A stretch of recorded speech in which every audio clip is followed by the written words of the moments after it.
Okay, let's talk politics. Trump and his administration in the White House officially now. And in like the last less than a week, he has done more than a lot of presidents have done their entire term. It's been pretty darn amazing. And we're going to look at one of the executive orders that he signed and relating to the housing market and the economy. We're going to break that down today. Welcome back to the podcast. I got Dave D'Souza on. Dave D'Souza. It's D'Souza. That was going so well until I said Dave D'Souza. You said Dave. Anyways, yeah. So anyways, we have our infamous lender, Dave D'Souza from Glendale, California, back on the podcast today. Welcome back, Dave. How you doing, man? Thank you, sir. Good to be back with you. Good to see you, man. I just got back from Santa Clarita, California. I'm back here in Vegas right now, but I had clients there that were having to evacuate, mandatory evacuations, or they were on warning evacuations all through the Santa Clarita, Castaic areas. This is the Hughes fire, which right now I understand is about 87% contained. So, hey, you know, hats off to those firemen in LA County. My God, they're doing a fantastic job. And we're definitely very, very happy about that. Not one structure or home or anything has caught on fire. So that's been absolutely dynamite. What have you been hearing about them lately, Dave, with the fires there? Because you're in Glendale right now. Yeah, it's, not a whole lot of new news, but sadly this last week, we got a call here from what was our first, and I'm hoping our last, a client of ours that we funded very recently within the last couple of years that had a complete total loss of her home. In the Palisades. In the Palisades? In the Palisades. And I'm hoping and praying, not just for her, but that there aren't no more other calls like that. Just, I can only imagine what it must be like. So again, for any of you who have either been displaced or in partial or total losses, our hearts go out to you, and you are in our thoughts and prayers. Absolutely, 100%. 100%. We're here too. And always go to my website too. We have amazing sources on there with links, phone numbers to everything you're going to need for shelters, animal shelters, hotels, restaurants that are working with people and helping people, and shelters, and also rentals, and people are not going to gouge you. You know, that's what we're trying to stay away from, right? And speaking of that information, all kinds of insurance information on there. There's a ton of helpful links on there and phone numbers, so make sure you get that on my website. So in Santa Clarita, there's a moratorium on insurance right now. You cannot get insurance on your property right now. So if you're in escrow, you're going to have a challenge. A lot of them have been falling out of escrow. And the way it works is they are going to wait till there's 90% containment in the area. Then they could release that and open that back up again and start doing insurance policies. In all the areas, yeah, in all the areas. But the Hughes fire area right now, Castaic in the Santa Clarita Valley, that is at 87% containment right now. I just checked. Got a great app. If anybody doesn't have this and they're in the fire zones in LA anywhere right now, you're going to want Watch Duty. It's an app you can put on your phone. It's free, and boy, it'll keep you updated on all the containment rates and everything all around SoCal. Okay, so get Watch Duty on your app right now. And it's linked to my website. So, Dave, hearts go out to everybody in the Palisades and Altadena, Pasadena, Santa Clarita. Not any homes got burned there, so thank God for that. But still, what they have to go through, and the smoke returning back to their homes that have been just doused with smoke and debris and all these different things, and looters. They have looters everywhere. Our hearts go out to everybody that's been affected by these in any way possible. But one thing I wanted to share with you too, somebody sent out an article, a little description about what's going on with some of the fires and toxicity of the whole thing. And one thing I wanted to point out here too is several things to think about. Even it was a normal price. There toxic material all around these properties being tracked in by simply walking into the home. They manage properties in Holmby Hills at $20,000 a month. He's talking about a little gouging right now. Sorry, where I jumped into this story, but talking about gouging and the gouging restrictions that have been put on there. You can't go over 10% of what your home was listed at if you had it for rent before the fires. You're not supposed to go up 10% higher than that. So we're trying to gouging on that. That's an executive order from Newsom.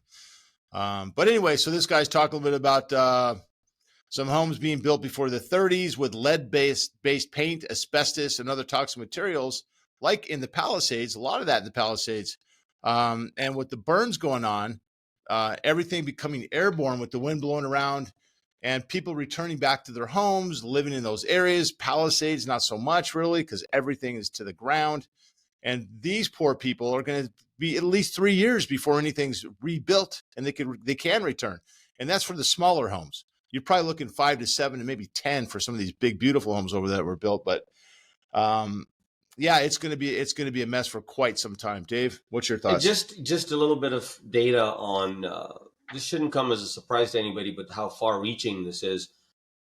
Yesterday or day before, I was talking to a client of mine in the Redondo Beach area, which is the South Bay, and they're still suffering smoke from the Palisades fire. That's how far-reaching. I mean, you got to figure the distance from Palisades to Redondo Beach has got to be 15, 20, maybe more miles, and Right. they have smoke. A lot of the smoke because of the basically offshore flow of the direction of the Santa Ana winds from the north to the south. A lot of the smoke from the Palisades fire got blown south. A certain amount of it went over the ocean, but again, down in Redondo Beach and the South Bay, they still have smoke in the air from the Palisades fire. Right. Yeah. Tremendous amount. It's horrible. So even though you can return back to your home, if you're so lucky, you've still got so many things to deal with, right? Were there looters in my house? How's that looking? If your house is still remaining, and then we've had smoke just billowing through our home, and again the toxicity. Like if you're around homes that did have asbestos and some of these things were outdated and legally, actually, you can't build with those anymore. Some of these lead-based paints and the different products that have asbestos in them. But now they're homes that were built before that did have them in there. Now you've just got toxicity all over the place, and with the wind blowing around between the smoke and all that toxic fumes, just unbelievable the mess that is going to cause for people way, way, way down the road. It's like a smaller version of 9/11 almost, right? Well, and just to give you a little perspective on a case basis, as an example, my client that had a total loss. On the bright side, the insurance company has already reached out to her and basically sending her a check. Nice. And fortunately, we were able to negotiate a situation where she got her loan from us at the 2.875 rate. So we were able to keep that. She was concerned because having to reborrow that. So even though the house was leveled, I negotiated with corporate. We got her to a place where her loan is intact. So that's that amazing. Part of it is worked out. Now on the reality side, before the debris removal there hasn't even begun. Right. And once it begins, first there's debris removal. Then you have to get plans and specs drawn. Then you have to get those plans and permits and specs approved by the city. Then you actually have to get a contractor to start digging. So from the period of time till you get the insurance check to the time you're able to, I say, shovel to champagne, toast with champagne in your new home. Especially for some of the larger homes, I'm guessing that even in a best case scenario, you're looking at 18 months to 2 years. And this is what she's prepared for. That would be a phenomenal scenario, yeah. And the question becomes, what do all of these people that have been displaced do for the next 2 years? In your case, you made a good point. Maybe some of the larger homes that might take longer to put in. What do they do for the next year, 2 years, 3 years, 4 years? Oh, no. Three minimum, Dave. Yeah, and so looking at all of that, not to be a downsayer or a negative Nelly, but it's looking forward. There are challenges to it's a process, is what I'm saying. And even with this lady, even though the insurance company might step up and say, hey, here's a chunk of change or whatever they feel they're going to give her to rebuild the house. From that point to when she will actually be able to rebuild the house, and for many people, especially in areas that were largely decimated, like Palisades, like Altadena, it's going to take a while. And all of these fall under the jurisdiction of LA County. So LA County is definitely going to have to work on some sort of an expedited system for plans and permit review to help facilitate this process. Not to mention then how many contractors are there out there that are actually going to be able to come in and build, and are those contractors going to be gouging, or are they going to be fair? Correct. And next week I'm going to have We have an architect and a general contractor that's going to be on here in the local Los Angeles area for many, many, many years. And they're very busy too right now. A lot of them are very, very busy already. And we're going to talk to him. We're going to ask him questions about these permit issues and, working with things like the Coastal Commission, which everybody that is in real estate or worked with building or codes or permits knows the Coastal Commission is, unbelievable to work with. They are Coastal Commission, tough and especially rough. like Malibu. That's why Malibu is a fantastic place to live. But trying to build anything in Malibu, it takes years to work your way through the Coastal Commission. Absolutely. I remember looking at some properties for someone who's going to do some building up there. Gorgeous views up top. There was so many Coastal Commission issues with that property. It's still vacant. Nothing. No one's building there, and it's gorgeous. Sorry, go ahead. Sorry. Yeah, it's in Malibu. Beautiful property. But anyways, that was years ago that I looked at that. But I just remember back then, just my taste that I got with the Coastal Commission back then. No, and that's why you'll find a lot of places in Malibu where there are beautiful pieces of land for sale, and they've been on the market for years because people know that, okay, if I buy the land, what's it going to take for me to actually build something on it? And just as a point of reference, I'd be curious to know how many new contractors' licenses are going to be issued for people that want to get into the contracting business now in the LA area. Yeah. There's probably going to be a spike because a lot of people are going to see the opportunity to say, hey, I could get my contractor's license. There's going to be a lot of homes to build because there will definitely be a shortage of contractors once the debris gets cleared and it gets to a place of, okay, we can actually start to rebuild. It might be a little bit of a struggle to try to find a contractor that's actually able to build it for you.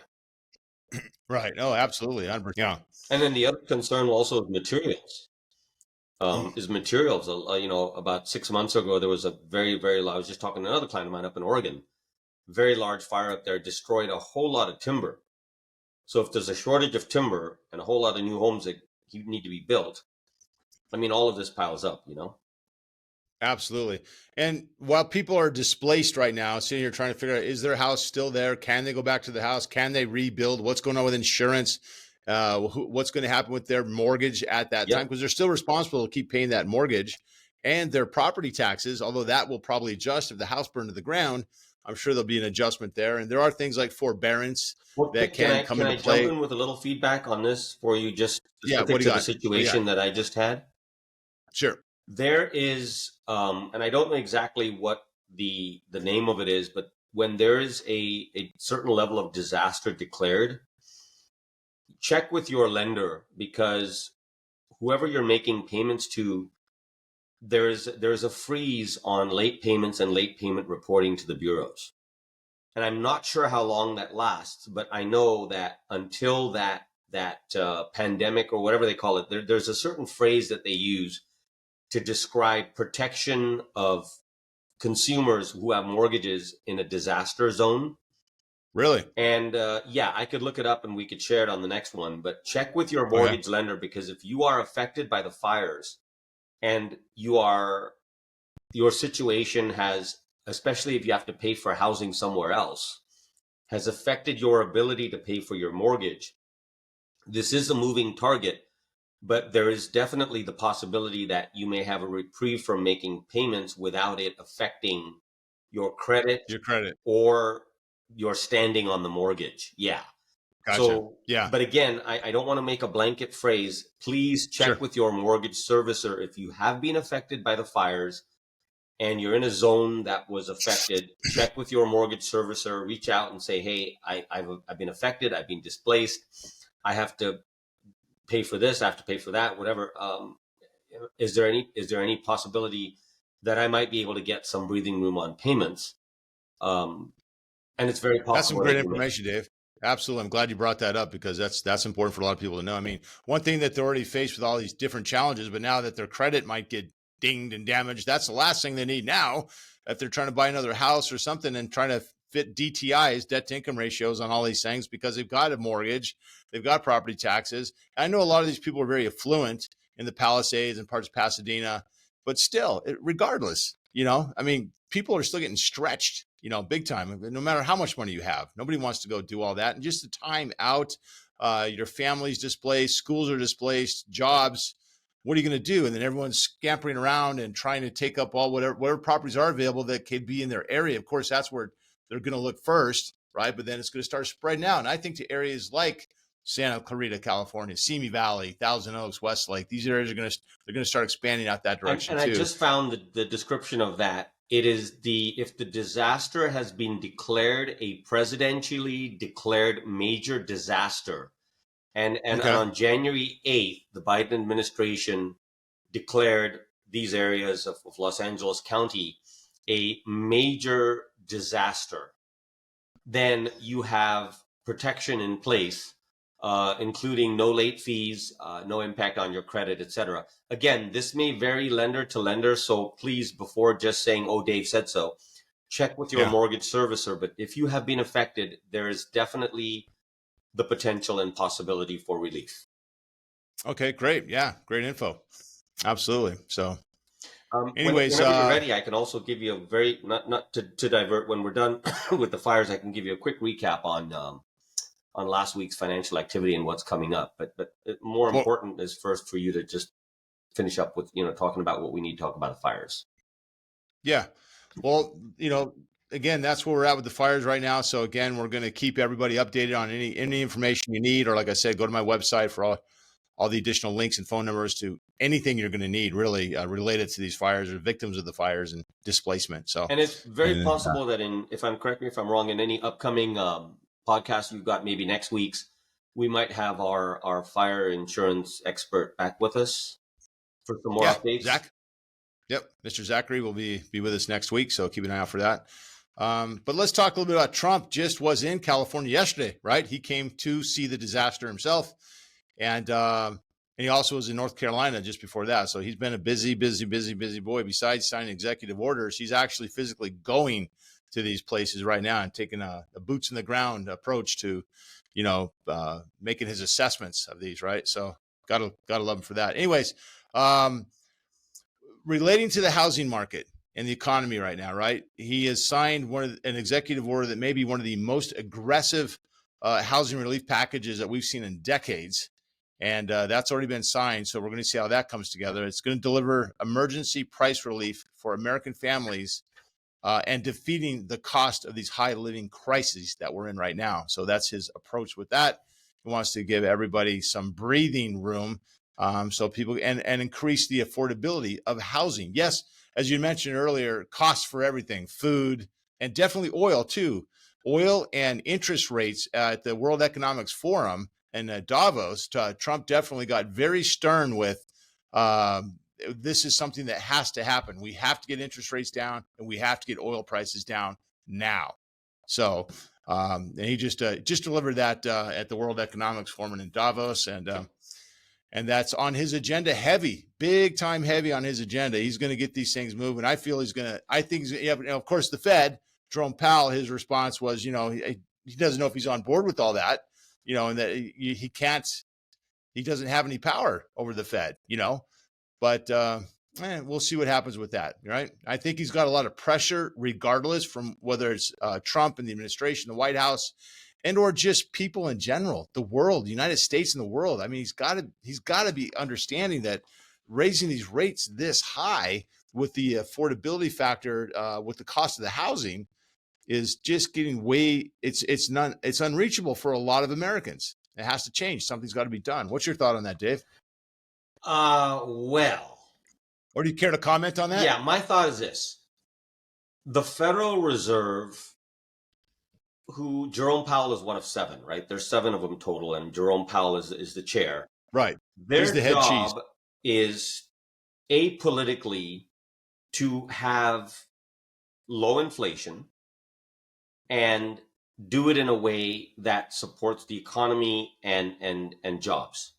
Now, their main target is to keep inflation low.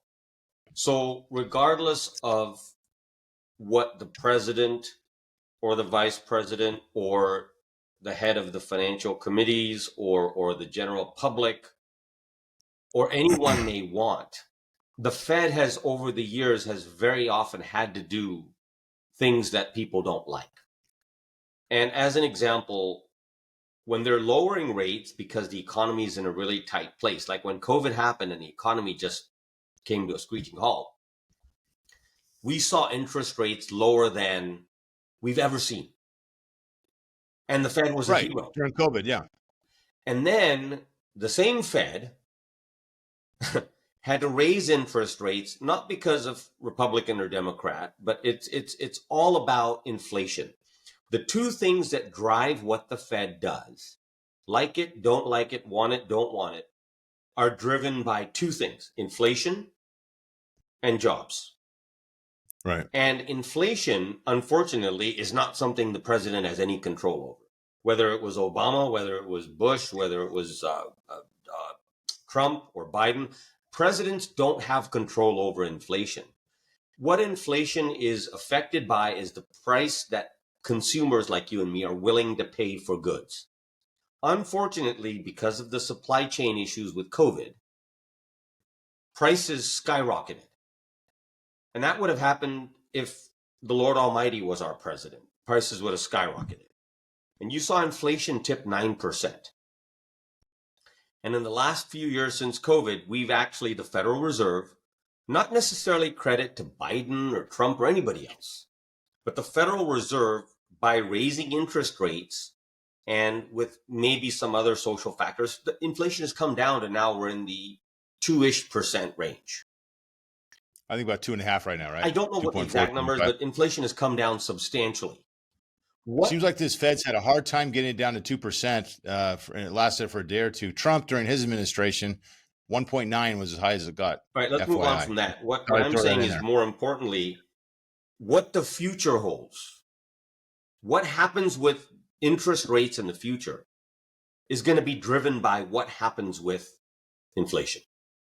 And if we see sadly, the hope for interest rates coming down would be not just an improvement, a lowering of inflation, but also a somewhat of a softening of the jobs market, because the two are intertwined.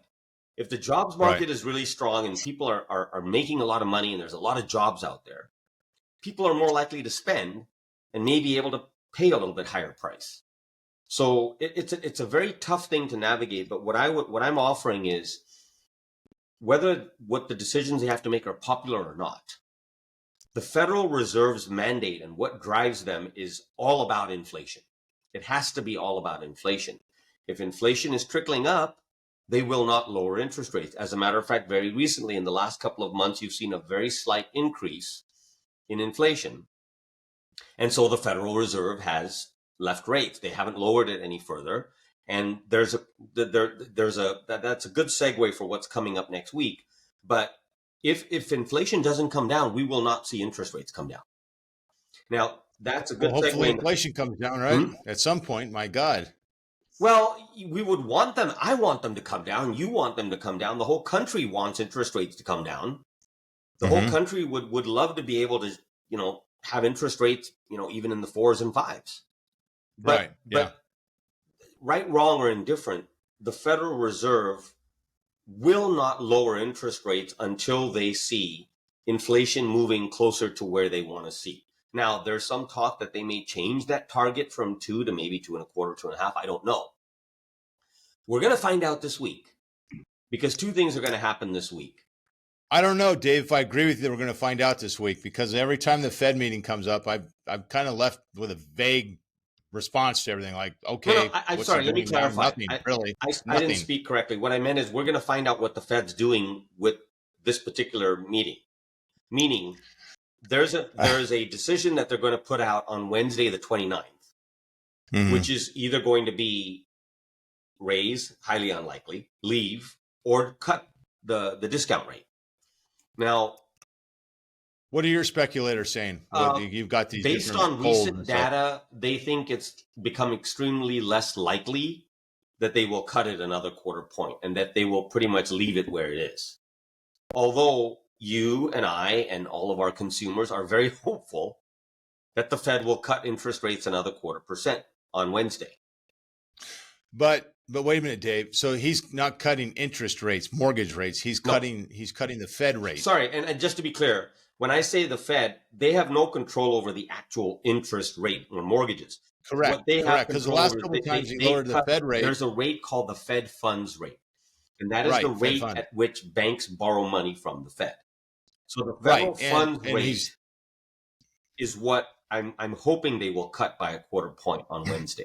And Dave, he's gotten a few cuts where he's done these Fed fund rate cuts, but it didn't affect mortgages. Sometimes it even went up. Correct. So I don't know how much I'd really rely on that. If you're trying to base your purchase on a house or a move or whatever the case might be, because a lot of people selling their homes are really looking at that heavily too, because they're going to go buy a new home and they may not want to sell their home that they've got locked into a 2.99 interest rate and give that up to go to a 7% interest rate. So that's really holding the market on a lockdown, basically, for those that are wanting to move. That's why our inventory is still so low. It has picked up a bit, but it's still very, very low. We got a long way to go to bring that inventory up. Well, and again, to your point, yes, there have been times when the Fed has cut rates. As a matter of fact, one time they cut rates by a quarter point or even a half a point, and you saw the market actually go the other way. Because right. This is the thing that we did. Let me remind you of something that we've spoken about before. Most of what the Fed is anticipated to do has already been priced in. So if the market thinks that the Fed is not going to cut rates, then they've already priced that in. That's why we've seen an uptick of rates since the last Fed meeting. Now, there's two things that will affect mortgage rates going forward. The first thing is less so what they actually do on Wednesday, unless they do something that the markets are not expecting. If the markets are expecting him to leave rates where they are and they cut it a quarter point, you will absolutely see an improvement in interest rates. But the second thing that is going to affect what interest rates and mortgage rates do over the next bit is the press conference. Remember, I said there's two parts to it. One is they announced their decision at 11 a.m. Eastern, which is going to be 2 p.m. our time. 2 p.m. Eastern, which is 11 a.m. our time. And then at 2:30 p.m. Eastern, which is 11:30 a.m. our time, Powell takes a press conference with reporters. And in that press conference, which is publicly televised, which I will send a link out to, there are question and answers that reporters from all of the major journalists ask about what the Fed's position is going forward. Now, again, to your point, very often during those question and answer sessions, he doesn't say a whole lot. He says a lot of words, but he doesn't really say a whole lot about what they're going to do. Correct. Every time. Right. What he always says is it's going to be data dependent. It's going to be data dependent, meaning if inflation's coming down, you can expect rates to get cut. If inflation's going up, you can expect rates not to get cut. So it's sort of like an ongoing target. But the bigger point I'm trying to make is from a broader perspective. If any administration wants to bring interest rates on mortgages down, the only way they're going to do that is if they somehow are able to get all these vendors out there, cars, houses, mortgages, cars, houses, rental properties, groceries, grocery stores, distributors, farms, produce generators. If those prices come down, then inflation will come down and then interest rates can come down. So again, to your point. And how are we going to do that? How do we achieve that, Dave? We're going to achieve that through getting lower oil prices. We get lower oil prices, it's going to affect the whole economy. I certainly agree that lower oil prices will help, because if you think about it, everything is moved around by gas, right? By trucks, right? So absolutely. Oil is more expensive. 100%. Your from farming it to transporting it to delivering it. Every people driving to buy it. Absolutely, oil is huge. Couldn't agree with you more. So he wants to get the prices down on that, absolutely, and he's going to, because obviously it's drill baby drill, and that's happening here in America because we do have plentiful sources of oil here. So why not take advantage of it? I agree with that. Some do, some don't, but I do. I agree with that. Yeah, I number one. Sorry, go ahead. No, go ahead. My view is broader in the sense that I look at it and I say, because politicians over the years, not just Trump and politicians over the years across the span, they say a lot of things that get people excited. And what I'm more interested in from a broader perspective is let's see what happens. I'm really hopeful that with whatever orders get put out or whatever, if there's a way that he can help prices come down and oil come down and gasoline come down and interest rates come down, God bless him. But I have a feeling that just based on history and historical data, presidents administrations typically have had zero luck in controlling prices and inflation. That is, Okay. and sadly, the thing that this actually bothers me. You talked about your cost of, cash's cost of lunch, or that factor. The Yeah, CCL. Yeah. or in my Thank you. case, when I go get my coffee, every time I turn around, these people are raising the price. Yeah, it's crazy. And so until that philosophy of, well, I'm going to raise the price because I can, until that philosophy sort of reverses itself, you don't know that there's much hope for us with inflation. I mean, my CCL just went up last week. I hit another Chick-fil-A, and normally I'm paying $17.50 for what I get to feed myself. No tips or anything, right? $21. I'm like, what? well, I hope you Where did went that to come the from? manager and said, I know you don't set the prices, but please tell Mr. Chick he's not helping inflation. Or whatever. Please tell Mr. Filet, or whatever his name is, or Miss Maybe Filet, or Chick Miss and his Chick. mother play. Tell Yeah, them, look, you never know. my $17 lunch just went to $21, right? Yeah. How are you Where did helping that happen? inflation? You know Yeah, that I wrote exactly. to, and the place I get my coffee is Coffee Bean. I wrote to Coffee Bean Corporate, and I wrote them a nice little love letter. Is that a little plug for Coffee Bean, Dave? Did you just slide a plug in for Coffee No. Bean? I'm actually frustrated with them because I said, look, why did the same cup of coffee that I used to buy for $3.75 18 months ago Right. is now $5.90? Unbelievable. But Crazy. you understand what I'm saying? That is what caused inflation to go up. So one of the things that are going to help with that is, supply and demand, right? They're supplying the foods and the services, but the demand going to these places like me paying $21 for this little lunch, which was okay, but it's got to slow down. People got to start, packing their own lunches or cooking more at home or things like that, going out to eat a whole lot less or taking advantage. But there are so many people because it was affordable to go eat, even to go eat at McDonald's was very reasonable for a lot of people that didn't want to cook. And not everybody has somebody amazing at home that's going to cook wonderful meals for them, or they have the knowledge to go cook their own meals, right? I mean, it's a lot of work to go to the store and shop. And today, going to the stores, you go to Costco, you're taking your life in your own hands sometimes, don't go on a Saturday or Sunday, my God. Is an executive order mandating that vendors cannot raise their prices. That would get me excited. If there was an executive order that prevented vendors from raising their prices more than 1%, that would help. But I think there would be too much pushback from that because that would defy the whole concept. I think there would be. What about free enterprise then? Yeah. I mean, that's kind of really exactly. But look at where free enterprise has got us, right? There's good sides to it, and then there's bad sides to it, right? I mean, well, there's another thing that we're going to look at here too, with some of these orders that Trump has put into place. Like with housing, okay, yes, interest rates are a huge thing, but getting the cost down on building these homes, cutting the red tape out, the bureaucracy on a lot of these, I get that word messed up every time, bureaucracy, right? Amelia, did I get it right? Yeah, bureaucracy, that's correct. Yeah, thank you. Anyways, 25% seems to be the added cost through a lot of this red tape on these new homes that are being built. It's really a lot, and a lot of it's really ridiculous. And some of these things come down to things like just environmentally controlled policies that are implemented into the red tape, if you will, which is increasing the prices of these new homes for builders and developers and everybody involved. They got a number about 25% increase right there. So if we could eliminate that, I don't know if you could completely eliminate it. You've got to still make some people happy with these things.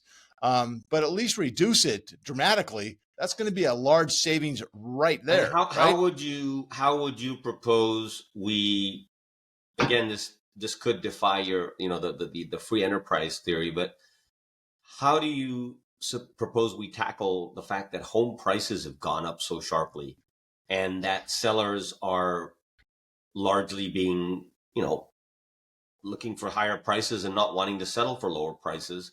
That hasn't helped the prices of homes. Well, first off, I'm just talking about new builds right now. I completely understand. I'm talking about existing homes. I'm just switching gears to existing homes. Right. What do we do because obviously interest rates are one part of it, but the other part is home prices have gone up considerably. Yeah. And in some areas, a lot more than others. And that's just going to be the old location, rule of thumb, right? Where that property sits, the land that it's sitting on, like Palisades. Yeah, those properties are still going to be bringing a pretty penny once they're re brought back to speed or redeveloped, I guess, cleaned up, if you will. But where that property sits, that's the main driver of the prices on these properties. It's not the construction necessarily; But it's in the any actual given land that sits area, on. if you look at the percentage increase in homes from pre-COVID to now, Uh-huh. it's been substantial. And It so the has. point I'm making is it's private sellers just deciding to sell their houses for more money and get more money because they can. Yes. And Again, unfortunately, supply and that has demand. not helped the housing market. Supply and demand, and a lot of that is because the inventory is so low. There's not a lot there, so we still have demand. We have a lot of people that want to buy homes. Matter of fact, the demand is actually pretty tremendous. There's so many people on the fence that can't come forward because of the affordability issue, Right. When you because of the combine the high prices and interest the rates. interest rates, they just can't afford it. They might be willing to pay the high price for the home, but when you couple that with these high interest rates, they can't afford it.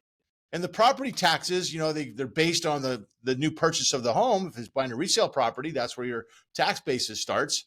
So they're starting at a higher tax basis, and then they're also getting this high interest rate on an already expensive home. It's really becoming just so unaffordable. And there are lots of people on the fence waiting to come forward and buy. Those rates come down. They start getting down to that 6 number, or even breaking that a little bit, get to the high fives like we talked about on one of our last shows. It's going to get busy. It is going to get really busy. So we get down to 5.5, forget it. I think it's going to be insanely busy. Well, I think also with specific to Southern California, what LA County has been with the fires, and I'm experiencing this with clients of my own, has given a few people cause for pause. Mm-hmm. Because when something like this happens with the combination of higher insurance, higher interest rates, etc., there are some people that are looking at this and saying, "Hey, is this cause for pause?" And I think from a broader perspective, I would offer people that if you find the home that you can find and you can work something out with the seller, things like interest rates on your mortgage or even insurance pricing, that's a temporary thing. You're not married to that. That's a date. Interest Yeah. rates, when they improve, you can refinance down. You're Right. not married to the interest rate. Insurance, when this whole cluster of insurance challenges that we've having, when that's passed to some extent, you will see an improvement in insurance rates. So, if you like the location, you like the house, I'm not sure that waiting is the best game right now. No, I understand that, and I agree with that 100%. But again, only if you could afford it. I would not want to see anybody buy a house that they're totally Correct. house poor with. Correct. I mean, they're just barely squeaking in there, and they have one bad week, one bad month in their jobs or whatever, and they don't have enough money to cover things. That we don't want to see people in that situation, Understood. because that's part of what happened with 2007 and 8 when we had the crash. People were buying houses that they really couldn't afford. So we don't want to see that again, right? So I don't know if it's really pause for cause at this point. I mean, I see that, people do pause because they want to wait for the rate to come down, and or whatever the case might be, or the crash is coming, because they go to YouTube and all these other different channels like we're on, and there's all these people that's their hook. That's what they sell, fear. And unfortunately, that's what people buy. They buy the fear. Number one I number don't one seller particularly is agree fear. with the cause for pause position, but I that's what a few people have come back to me with, just to some feedback. But It's a cause for the pause. Sure. but Okay. at the end of the day, my offering is, hey, this may actually be an opportunity to actually buy when everybody else is Mm-hmm. pausing, or when other people are pausing. Maybe a good time to buy. Absolutely. I agree. I agree with that wholeheartedly. And listen, there are a lot of sellers out there, resale homes, even new construction. New construction is doing a lot of deals. They're very motivated, and they're offering very good interest rates for people buying new construction. So a lot of people are pushing to the new construction just because of that, right? But know this, that the resale homes, that there are lots of sellers out there that are willing to go ahead and maybe help buy down your rate through a concession, right? Yes, they've got to pay your agent now these days. They always have. There's that new commission law that's caused a lot of confusion for a lot of buyers and sellers. Good agents will guide you through that process, though. It's really the same as it's always been. Typically, the sellers are paying it because they've incorporated into the price of the house of the sale, but now they can maybe offer the house for a little bit less, but then there's got to be a commission paid. Either the buyer is going to pay the buyer's agent, or they're going to ask the seller to pay it, or sometimes it's a 50-50 split, something like that. It's a new negotiation. All this law did was move the cheese around a little bit. They moved it off the listing or off the MLS on the listing side, and they just kind of threw it out there like somebody's got to pay it. Who's going to pay it? We don't know, but there you go. So that's one thing that buyers get to deal with now today, and the high cost obviously as well. But there are sellers that are willing to go ahead and help them buy down that rate or pay some of their closing costs, which is on an average, Dave, of what for a buyer? 2.5%, 3% of the purchase price, ballpark, yeah. typically. And closing costs for a seller is about 1% on an average of the sales price, right? But they've always had to incorporate the commission as well. So they've actually got stung a little harder before, but they're still paying the commission to their listing agent. But then again, the buyer commission is up in the air right now. But I think a lot of sellers, in my honest opinion, really just need to keep that in the back of their mind that they're going to get asked to pay that from the buyer's agent anyways. So just be prepared for that. Again, you don't have to. You've never had to ever have had to do that, but it's always a negotiation. So there we go with the negotiations, man. You got to keep them alive, and you got to be well-versed on all these in any job that you're doing. And that kind of leads me to my next or segues into my next thing I want to talk to you about real quick here is tariffs. I know this is a real touchy-feely subject for a lot of people. We're not going to get political here on this whole thing, right? Whether you love them, hate them, or whatever, but Trump is definitely employing the tariffs. Now, as you and I talked about earlier, Dave, tariffs in their meaning of what they do, their working order is going to potentially raise prices for everybody, right? Which is going to cause more inflation. So nobody wants that. And I know Trump doesn't want that, or any president doesn't want that. Whoever's in the White House doesn't want that. But I honestly don't feel that these tariffs are going to come into play like that on this one, because I feel it's being used as a negotiation tool, a tactic, if you will. What say you, Dave? Well, I think the distinction is important to make. I don't particularly have an opinion on using or not using tariffs as a negotiating tool.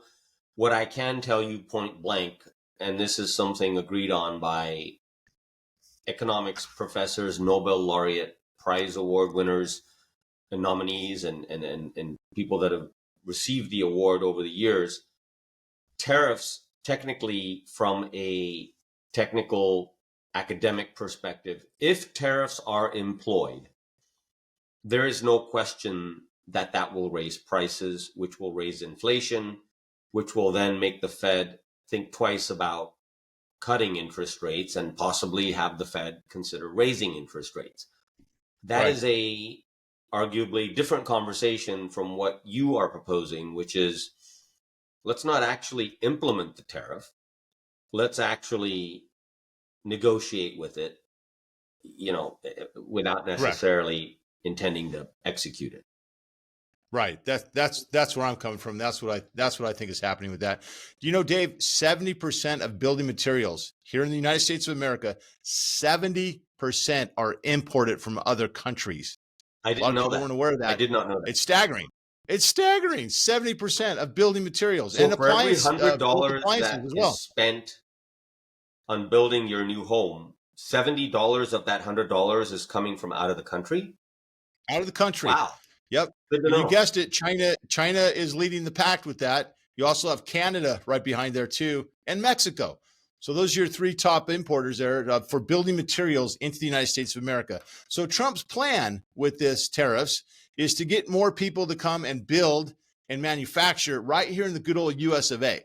Okay. And he's guaranteeing these people that if they do that, because a lot of them were, and then they had moved to these other countries because they could build things a lot cheaper and then make more money coming on the imports. There's just from a business standpoint, it made more sense then. But what Trump is doing and saying, listen, you come back to the USA and you build a manufacturer here, we're gonna incentivize you. So it's not just he's trying to, he's going to charge you a lot more money. He will if you're not going to play ball, right? You got to play ball with us here. This is about helping the country. We want you to come back, and we're going to award you for that through tax benefits. You're going to pay lower taxes here in the US of A if you do manufacture and build these products here. But if you're going to stay over here and take advantage of this country over here and their cheap labor and their situation and dynamics over there, you're going to have to pay a price for it. You're going to have to, if you're going to keep using America as the one who's buying all your product, right? You're going to have to pay a price. But you understand, change a lot of thoughts on people. You understand from what I just proposed, the country that gets charged the tariff to produce the good, that country never pays the price. You and I pay the price when that good gets sold here. As an example, the house that's being built with 70% of materials imported from China and Canada and Mexico, if tariffs are actually slapped on China, on Canada, on Mexico, then that $70 is going to go up, which means the cost of your house here, it will go up, because these people that are, the countries that are going to get charged the tariff, a tariff is not charged to the country. It is placed on it directly affects the price of the good when it's sold. So if an American consumer purchases a house where materials were used to build that house that came from countries that were charged tariffs, China doesn't pay the tariff. Canada doesn't pay the tariff. Mexico doesn't pay the tariff. The tariff is something that is added to the price of the house. And ultimately, the person who buys the house, I mean, they may be Mexican or Canadian or Chinese, but the person that buys the house will pay the price of that tariff. And that's why I'm very hopeful that your theory of him using the tariffs as a negotiation is nothing more than a negotiation, and that tariff never actually comes to fruition. Because if it does, there is little hope for inflation and little hope for interest rates. Yeah. I just want to remind people, too, that when his first run as president here, he actually used tariffs for a while, right? And our inflationary rate was a max of 1.9% back then. So something to look at, something to think about. But here's another point. If you just leave things the way they are, Dave, right now, and nobody does anything, and we just keep doing the same thing over and over again, letting everybody build and import everything largely from other countries to the United States of America, nothing is changing. You're not doing anything different, and you're expecting a different outcome. That, my friend, is the definition of insanity, and we've got to stop doing that. We've got someone that has to do something, and he's grabbing it by the horns, and he's saying, listen, we all have to play ball here, for the betterment of this United States of America, because that is what in my opinion, I'm not getting political, just my feeling from the guy. I don't care if he's a Democrat, Republican, what he is, or just a good common sense guy. Because you and I have these discussions a lot of time, and we don't necessarily agree on everything, Dave, you and I.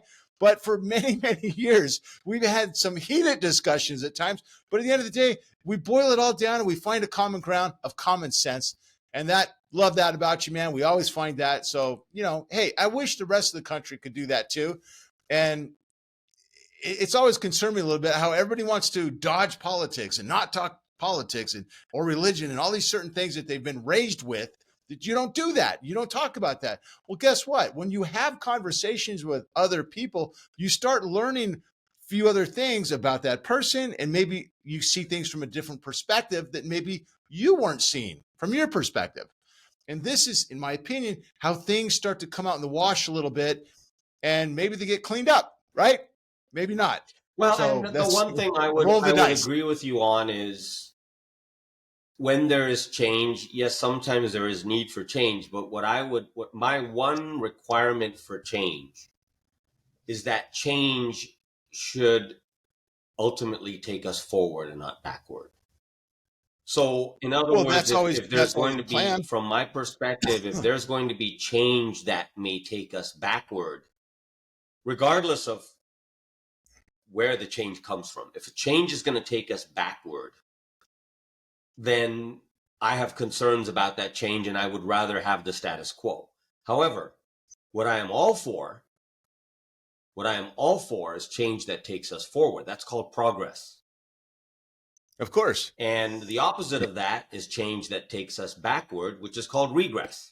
So at the end of Right. the day, what I would like to do, if you don't mind at some point, there's not a whole lot of exciting stuff from last week, but I would like to just give a very quick, if I could, recap on what happened with the rates and the markets last week, and very importantly, what may be coming up this week, which ties into this whole discussion we're having about inflation and Right. interest rates. Yeah.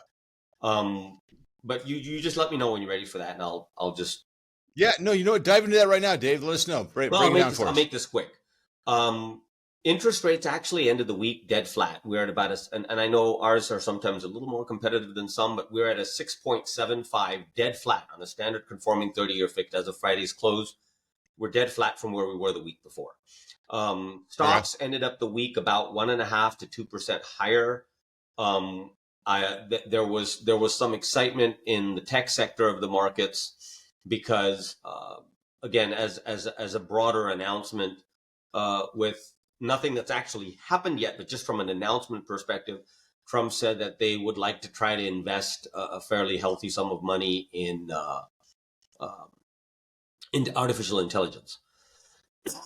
We've spoken about that before. Now, whether it happens or not remains to be seen, and the markets will react accordingly.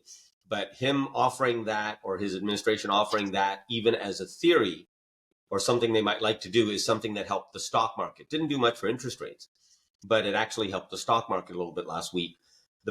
Other than that, it was a fairly relatively dead week last week for economic data. But this week coming up, two huge ticket items. And it's interesting that they're in the order that they are. On Wednesday, as we discussed earlier, the Fed is going to make their announcement about what their next interest rate move is going to be. In other words, are they going to leave it? Are they going to cut it? Or extremely unlikely, are they going to raise it? But more than likely, the market is priced in that they're going to leave it where it is.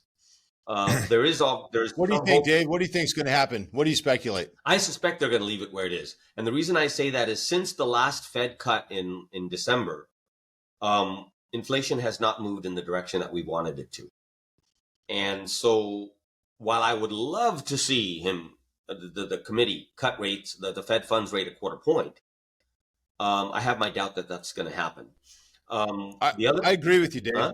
I agree with you. I don't think anything's going to happen myself as well. I don't know why. Overwhelming feeling. Yep. The key to that is not so much, the decision, yes, which is already priced in, right, as you and I have discussed.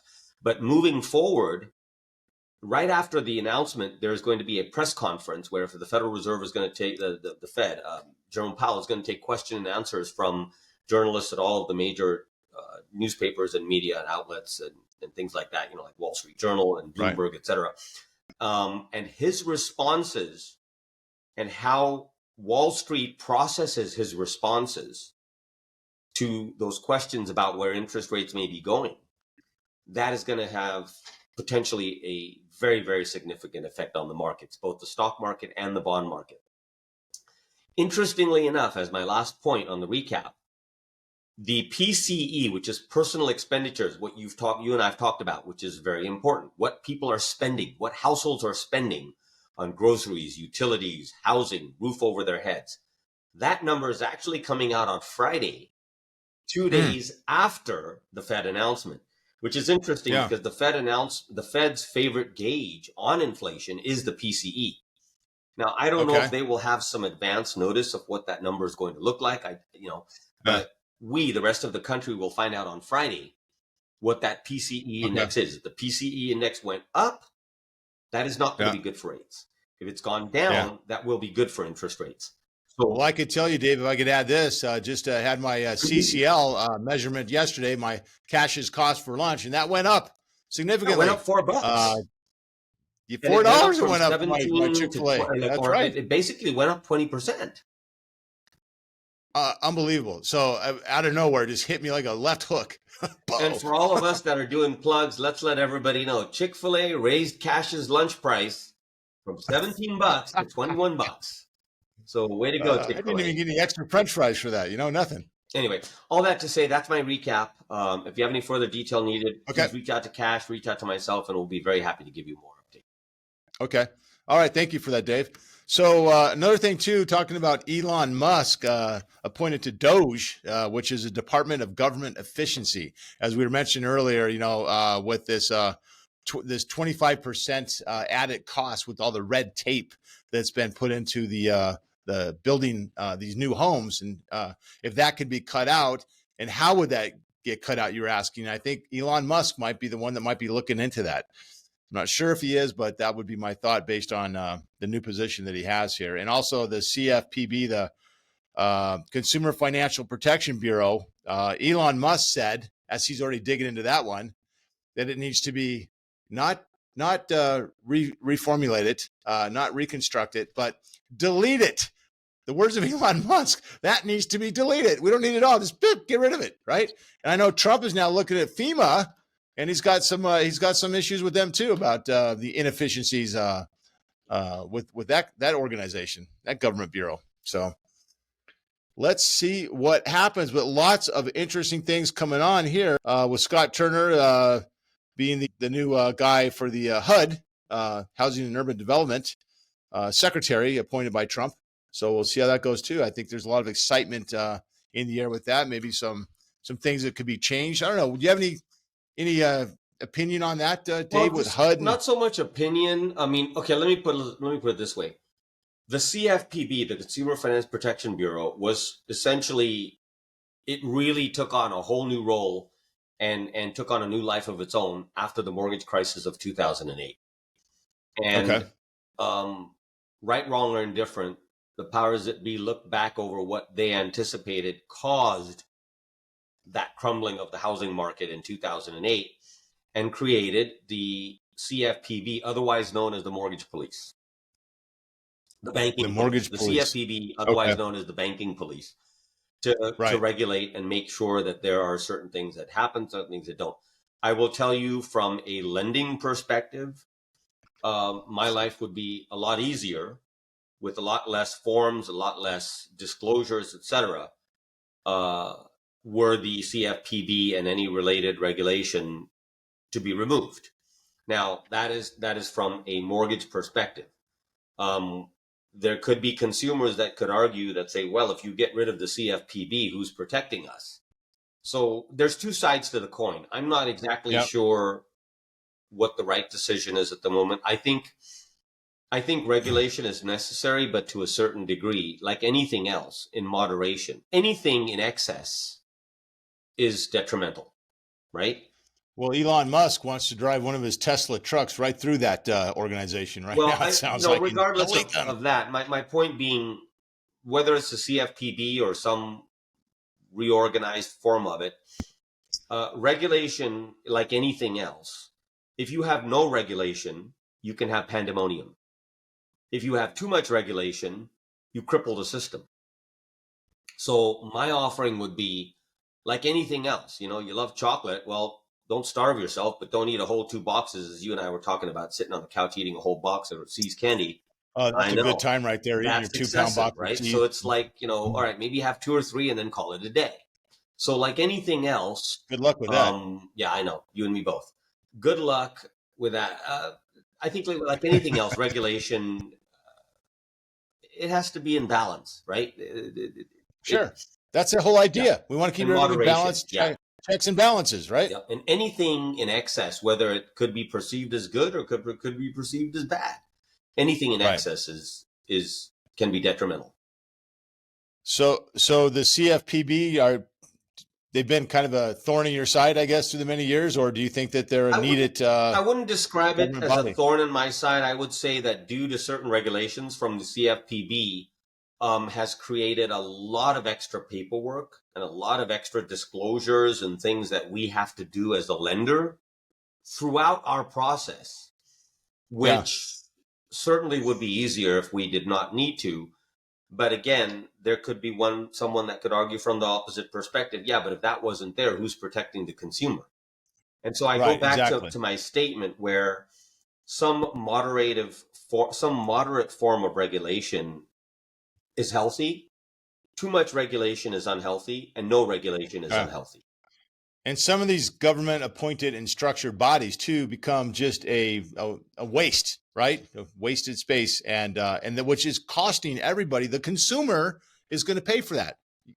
They're paying for that through taxes or through red tape fees incorporated into, when you buy a house or you get a loan, there's so many fees down there. It's like reading the box of cereal, like a Lucky Charms cereal. Like, what the hell is that ingredient? I don't know what that is. What does that charge? Mhm. Right? People just get to the point where they're like, okay, it's $50 here, it's $75 there, it's $125 there. It looks like it's just one of those things, as an example. If there, and I'm not advocating for or against regulation, but if there was no regulation, that list will grow, and it could be anything that anybody wants it to be.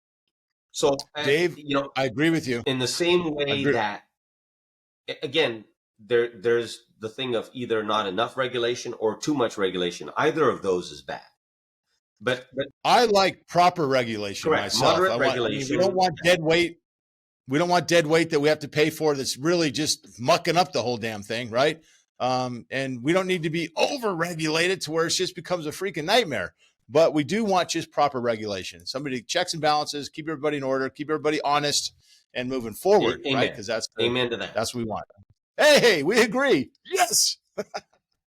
Love it. That's awesome, Dave. Dave, always love talking with you, man. Always have great conversations with you, and I'm glad we were able to deliver a whole lot of good information. I hope that people found that useful, and we will be bringing more next week again, and hopefully our amazing insurance agent, Zach Schneiderman, will be back on with us then, and also we're going to be bringing on these contractors and architects so we can really help out with answer some questions for those. Yeah, I think that's something to really look forward to.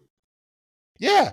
Between you, me, insurance, we've got, also appraisers too. I was going to bring on an appraiser as well, because that's going to be some good conversation too. So, but the architect and the contractor piece is definitely something that's going to be on a lot of people's minds as we go forward here. Absolutely. So keep an eye out for that coming out next week, and we'll have that delivered for everybody. And in the meantime, if you're a victim of these fires or have anything to do with them at all, and you need help, questions, please reach out to us, cashmccallum.com. Also, we have a very comprehensive list on there of phone numbers and direct emails and links to everybody that you could possibly need to talk to at this time. So, Dave, thanks for joining, man. Really appreciate it. Have a great rest of the weekend, and we'll catch you next week, okay? Thank you, everybody. Thank you, and thank you, Cash. All right. Thanks a lot.